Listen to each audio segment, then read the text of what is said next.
আমি পশ্চিমবাংলার নাগরিক, দেশকে স্বাধীন করতে গিয়ে আমার দেশ পুরোপুরি জীবন দিয়েছে, আমাকে বলে কথা বলছে, জবাব আগামী দিনে দেবো। নোংরামি যেটা করছে, আমি কিছু খবর এসেছে বাহুবালি গিরি না, আগামী দিনে ছুটাবো গণতান্ত্রিক প্রক্রিয়া। আমি তখন রাজনীতি মঞ্চে আসেনি আছে প্রোগ্রামে, আজকে আমি কিছু বললাম না, আগামী দিন আসবো। ওনাকে শুধু বলে দিতে চাই আপনাদের মাধ্যমে, উনি তো আমার কাছে একটা চালানোর নেতা। এই ধরনের কোনো কথা হয়নি, যে কিনা আমার দলের পক্ষ থেকে কোনো ধরনের কোনো নির্দেশনা নাই, কোনো নির্দেশনা দেয় নাই। কোন কর্মী কথা বলেছে সেটা বলতে পারবো না। আবার হতে পারে হয়তো হুমায়ুন বাবুকে এখন কর্মী সেজে টোপ দিচ্ছে কেউ না, এখন জোটের কোনো প্রশ্নই আসছে না। দেখুন, এই প্রশ্নটা আজ থেকে আমাকে 3 মাস আগে করেছিল অনেকে, যখন হুমায়ুন বাবু এই ধরনের কথা বলছিলেন। আমি তখনও যে কথা বলেছি, আজকেও সে কথা বলছি।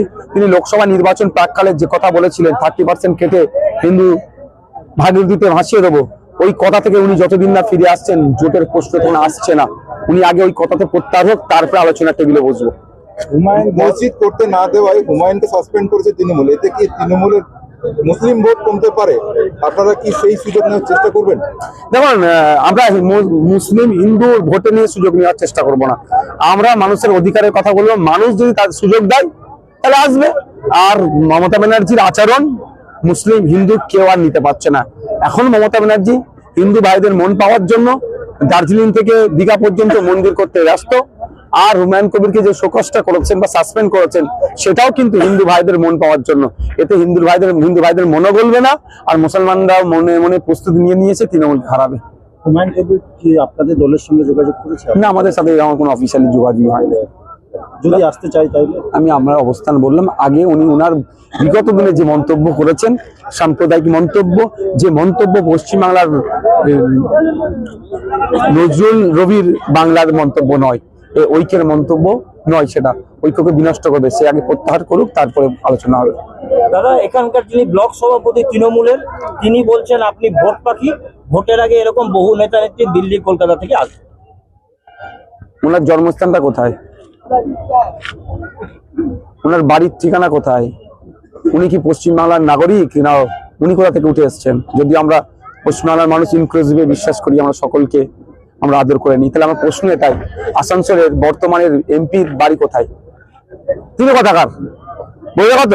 আমি ওনার মতো হাজার হাজার নেতা আমার সাথে পাঙ্গা নিয়ে পারেনি। ওনার নেতৃত্বকে আমি হিলাচ্ছি।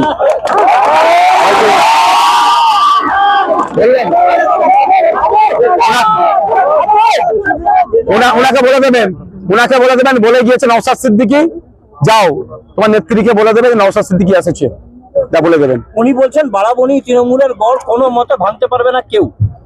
দেখুন, একটা কথা বলি, 2011 সালের আগে সিপিএম এর কথা বলেছেন, 1977-এর আগে কংগ্রেসের কথা বলেছেন, এখন তৃণমূল বলছে। আগামী দিনে কেউ বলবে, মানুষ যাকে চাইবে সে আসবে। আমি এখনো পর্যন্ত ঘোষণা দিলাম না যে বারাবণীতে আমি প্রার্থী দেবো, তাতেই যদি তৃণমূলের ব্লকের নেতা ভয় পেয়ে যায়, আপনি বুঝতে পারছেন আইএসএফ কি ওষুধ দেয় যেখানে যায়। উনি যেটা বলছেন যে আপনাকে নিয়ে এসছে সে আগে তৃণমূলে ছিল, এরকম ধান্দাবাজ নেতারা থাকে, ভোটের আগে আসে, ভোটের পর চলে যায়। মানে একদম সত্যিকারে বলা হলে কুরবান বাবুকে তিনি লক্ষ্য করে বলছেন পরোক্ষভাবে। মমতা ব্যানার্জি আগে কোন দলে করতো? কংগ্রেস ছিল, এখন তিনি তৃণমূলে আছেন, আর কি বলবো।